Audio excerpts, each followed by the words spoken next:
خوفك من الفشل بيؤدي إلى حتمية الفشل، لأن البني آدم اللي بيخاف يفشل أصلا بيخاف إن هو يدخل التجربة ويجرب. بالتالي البني آدم اللي بيخاف يجرب بيفضل على الوضع اللي هو عليه، ما بيتحركش خطوة لقدام، وهتفضل على الوضع اللي انت فيه، وحياتك مش هتفضل عجباك، وهتفضل تنزل لتحت تنزل لتحت. وهو ده الفشل. خد القرار دلوقتي وما تستناش، واوعى تخاف من الفشل، لأن بداية النجاح هو الفشل.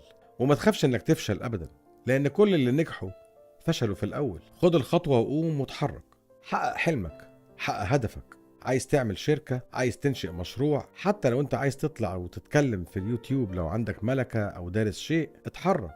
الوقت ما بيرحمش، وانت اللي عليك قرار نجاحك.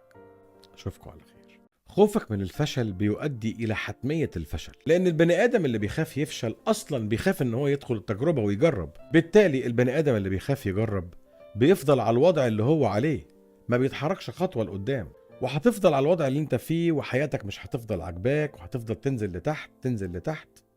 وهو ده الفشل. خد القرار دلوقتي وما تستناش، واوعى تخاف من الفشل، لأن بداية النجاح هو الفشل.